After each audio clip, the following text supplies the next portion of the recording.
Hello everyone, welcome to Judiciary Gold. मेरा नाम है नीरज यादव। आज हम बात करने वाले हैं निर्णय लेखन के बारे में। क्या क्या आवश्यक वस्तुएं हैं आपको निर्णय लेखन के लिए, उस चीज के बारे में आज हम बात करने वाले हैं। जैसे कि सबसे पहले हम बात करते हैं क्या क्या विषय आपको पढ़ने चाहिए। तो अगर हम बात करें सिविल के लिए, तो सिविल आपके लिए है, आपको सीपीसी पढ़ना है, आपको इंडियन कॉन्ट्रैक्ट एक्ट पढ़ना है, यहाँ पर ट्रांसफर ऑफ प्रॉपर्टी एक्ट आपको पढ़ना है, एसआरए आपको पढ़ना है, स्पेसिफिक रिलीफ आपको पढ़ना है, साथ ही साथ निगोशिएबल इंस्ट्रूमेंट एक्ट आपको पढ़ना है, कोर्ट फीस एक्ट आपको पढ़ना है। साथ ही साथ आपको यहाँ पर दो चीजों के बारे में और आपको जो है प्रश्न देखने के लिए मिल सकते हैं। जैसे कि रेंट कंट्रोल एक्ट के बारे में आपको सवाल देखने के लिए मिल सकते हैं, या अगर हम बात करें तो विवाह विच्छेद वाली जो प्रश्न होते हैं वो भी कई बार आपसे पूछ लिए जाते हैं। साथ ही साथ आपको इंडियन एविडेंस एक्ट भी पढ़ना होगा। अब इंडियन एविडेंस एक्ट जो है आपको सिविल एंड क्रिमिनल दोनों के लिए ही देखने के लिए मिलेंगे। अब क्रिमिनल में मेनली आपको बोला जाता है कि ये 2.5 सब्जेक्ट आपको पढ़ने होते हैं। 2.5 सब्जेक्ट मतलब कि एक आईपीसी, एक सीआरपीसी, और हम अगर बोले कि ये अपने आप में जो इंडियन एविडेंस एक्ट है इसको आधा एक्ट माना जाता है, क्योंकि 167 ही टोटल सेक्शन है यहाँ पर। तो कम धाराओं की वजह से इसको बोलते हैं कि ये अपने आप में आधा एक्ट है। तो यहाँ पर आपको 3 सब्जेक्ट क्रिमिनल के लिए, और अगर देखा जाए तो बहुत सारे सब्जेक्ट्स आपको पढ़ने होते हैं सिविल के लिए। अब क्या क्या चीजें होती हैं, पूरा की पूरा फॉर्मेट क्या होता है, उसमें कौन कौन सी आवश्यक वस्तुएं होती हैं आपको, अगर हम सिर्फ सिविल की बात करें। क्रिमिनल के बारे में हम अगले वीडियो में बात करेंगे। अभी हम बात करते हैं कि सिविल निर्णय जो है उसमें क्या क्या आवश्यक वस्तुएं आपके लिए होनी चाहिए। तो विवादकों का स्थिरीकरण, या स्थिरीकरण हम बोले तो वाद प्रश्नों की संरचना, क्या क्या वाद प्रश्न बनेंगे, क्या क्या वाद प्रश्न नहीं बनेंगे। तो वाद प्रश्न दो प्रकार के होते हैं, एक होते हैं विधि के, एक होते हैं तथ्य के। दूसरा फिर आपको देखना है साक्ष्यों का क्रमबंधन। जो हम मार्शलिंग के बारे में बात करते हैं कि मार्शलिंग क्या होती है, तो अब क्रमबंधन बोला जाता है मार्शलिंग को। साथ ही साथ साक्ष्य का मूल्यांकन, एप्रिसिएशन ऑफ एविडेंस जो है उसको बोला जाता है साक्ष्य का मूल्यांकन। तो यहां पर वाद प्रश्न की संरचना, साक्ष्य का मूल्यांकन एंड साक्ष्य का क्रमबंधन, ये तीन चीजें जो है आपको देखने के लिए मिलेगी। वाद प्रश्न की संरचना सबसे पहले अगर हम बात करें तो जैसे हम बात कर रहे थे दो प्रकार के होते हैं, एक होते हैं तथ्य के, दूसरे होते हैं विधि के। तो क्या तथ्य के पहले बनाने चाहिए या विधि के पहले बनाने चाहिए वाद प्रश्न? ऐसा कुछ भी नहीं है। आप चाहे तो वाद तथ्य जो है वो विधि के भी बना सकते हैं, और अगर आप चाहें तो तथ्य के भी बना सकते हैं। तो वाद प्रश्न आप तथ्य और विधि दोनों में किसी के भी बना सकते हैं, कोई इस चीज को लेकर के नियम नहीं है। आगे अगर हम बात करें कि साक्षियों के साक्ष्य का क्रमबंधन, तो क्रम बंधन का मतलब क्या है? क्रम में बांधना। अब क्रम में बांधने का मतलब क्या है कि लॉजिकल ग्रुपिंग, एक पूर्वक आपको समूह बनाना है। अब ये तर्कपूर्ण समूह अपने आप में क्या होता है कि देखिए, एक चीज के बारे में विटनेसेस ने आकर के बहुत सारे एविडेंसेस दिए हैं। अब एक प्रश्न के बारे में बहुत सारे जब आपके सामने एविडेंसेस आएंगे तो आप उनको कैसे अरेंज करोगे? तो एक प्रश्न के बारे में जो उसने कहा है उन सबको आपने इकट्ठा किया। अगर अलग अलग प्रश्न के बारे में कि उसने एविडेंसेस दिए हैं, तो आपने क्या किया कि जो एक प्रश्न है उसके बारे में जितने भी विटनेसेस ने आपको जो भी कुछ कहा है वो सब एक साथ आपने लिख लिया। यही आपने वाद प्रश्न दो के साथ किया, तीन के साथ किया। तो सारे के सारे एविडेंसेस को एक साथ सीक्वेंस में अरेंज करना, उसको क्या कहते हैं हम? क्रमबंधन या मार्शलिंग। अब ये लॉजिकली कैसे होगा? तो लॉजिकल ग्रुपिंग जब हम बात करते हैं कि सबसे पहले जो हुआ है उसके बाद आप क्या करोगे, टाइम के हिसाब से आगे बढ़ते जाओगे। तो सबसे पहले जो घटना हुई है उसके बारे में आप सबसे पहले लिखोगे, उसके बाद आप कहां तक आओगे जो सबसे रिसेंट में हुआ है। आगे आते हैं, अगर हम बात करें मूल्यांकन, तो मूल्यांकन को अगर बहुत सरल शब्दों में कहा जाए तो नाप तोल करना। नाप तोल करना मतलब कि कोई भी एविडेंस आपके निर्णय में आपकी मदद करने के लिए कारगर होगा या नहीं होगा। इस चीज को हम कहते हैं मूल्यांकन करना, कि कितना ये आपके काम का है, कितना आपके काम का नहीं है। साथ ही साथ आगे अगर हम बात करें अधि संभाव्यता की प्रबलता, अगर अब बात की जाए कि सिविल जजमेंट राइटिंग के लिए आपको कितने परसेंट किस पक्षकार के फेवर में एविडेंसेस होने चाहिए, तो यहां पर होना चाहिए सिर्फ सिर्फ और सिर्फ 51%। अगर इससे ज्यादा है तो वेल एंड गुड।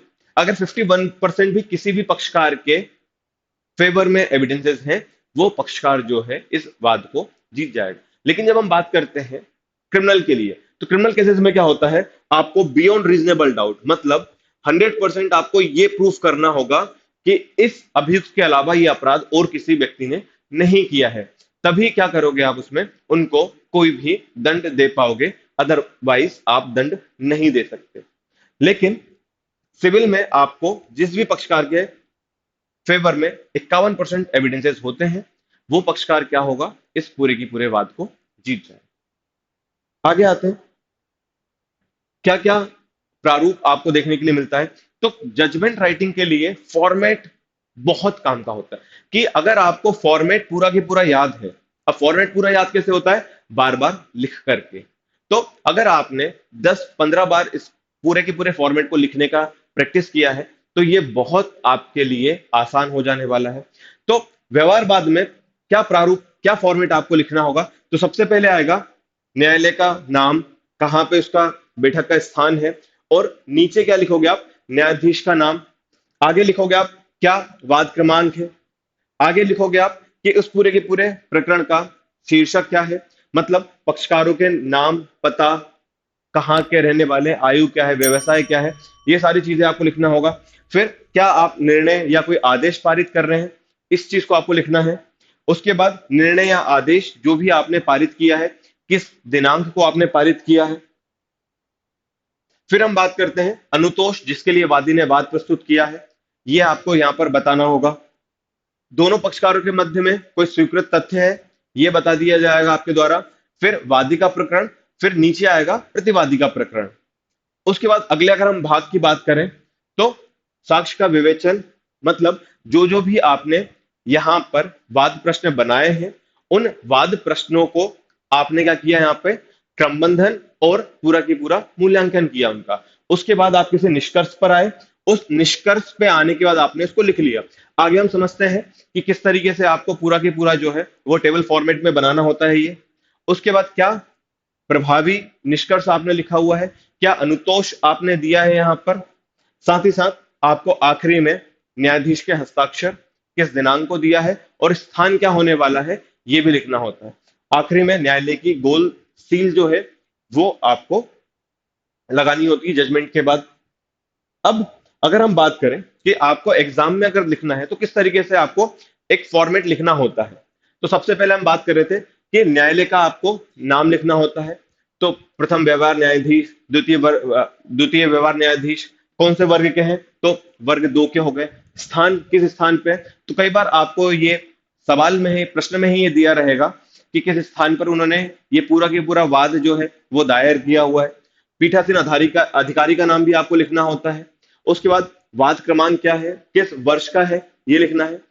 फिर आपको लिखना होता है वादी एवं प्रतिवादियों के बारे में, उनके नाम क्या है, उनकी आयु क्या है, वो कहाँ के निवासी हैं। तो आपने, आपको अगर नाम दिया हुआ है तो कई बार आ, बा, सा, कई बार उनके आत्मज का भी नाम दिया होता है। तो अगर आत्मज का नाम दिया है तो ही आप लिखोगे, अगर नहीं दिया है तो फिर लिखने की आवश्यकता नहीं है। आयु क्या है, इनकी आयु लिख दी आपने, तो आयु में आप वयस्क लिख दोगे। ठीक है, कई बार व्यवसाय दिया होता है, व्यवसाय भी लिख सकते हैं।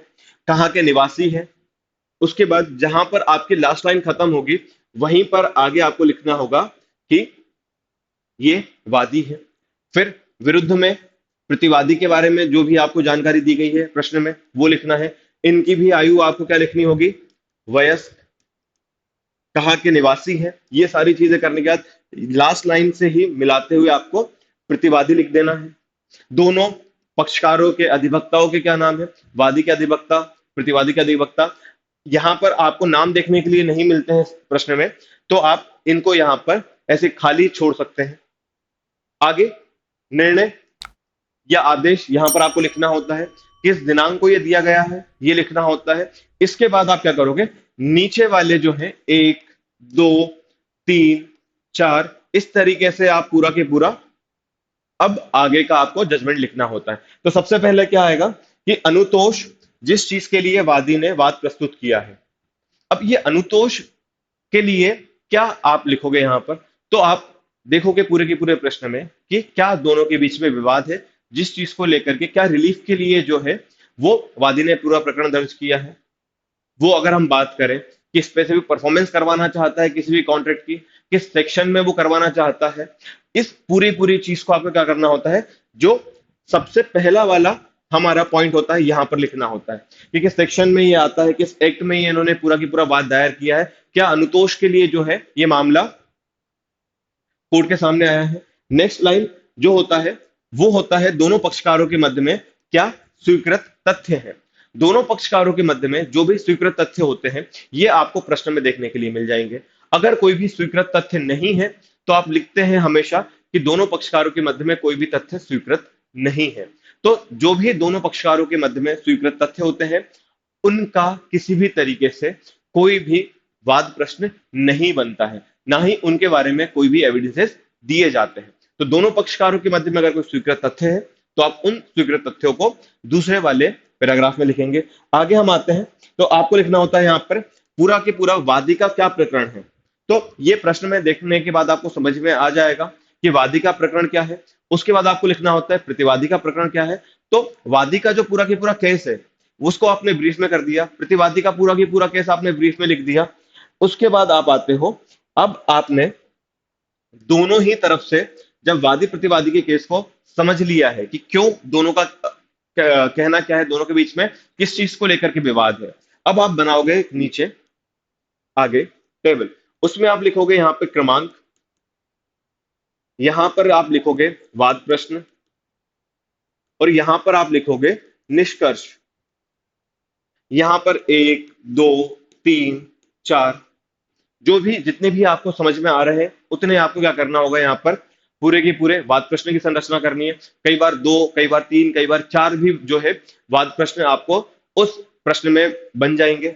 अब यहाँ पर पहला आपने वाद प्रश्न बनाया, उस वाद प्रश्न को बनाने के बाद आप क्या करोगे, उनका करोगे मार्शलिंग एंड एप्रिसिएशन, जिसको हम बोलते हैं क्रम बंधन एंड मूल्यांकन।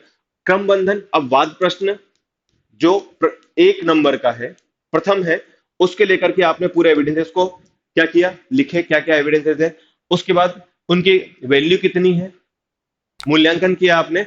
उसके बाद आपने निष्कर्ष क्या पहुंचे उसके, जब आपके पास उस सारी चीजों का निष्कर्ष पहुंच गया है तो क्या निष्कर्ष आपने निकाला, उस निष्कर्ष को आप क्या करोगे, वापस से आके यहां पर लिखोगे कि क्या निष्कर्ष पर आप पहुंचे। यही आपने वाद प्रश्न क्रमांक 2 के साथ किया, 3 के साथ किया, 4 के साथ किया, और जितने भी आपके निष्कर्ष आए हैं इन सारे निष्कर्ष को आपने क्या कर दिया, ला करके इस जो टेबल में आपने लिखा था यहां पर आपने ला करके लिख दिया। अब जब ये सारी चीजें हो गई तो फिर क्या अनुतोष और व्यय आप देना चाहते हैं।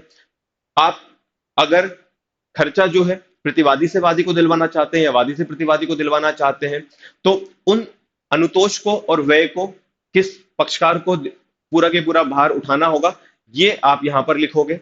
साथ ही साथ इसके आगे लिखा जाएगा प्रभावी भाग, क्या इफेक्टिव पैराग्राफ में लिखा जाएगा। तो आप बोलोगे कि इस निर्णय के अनुसार जो है ये डिक्री तैयार की जाए।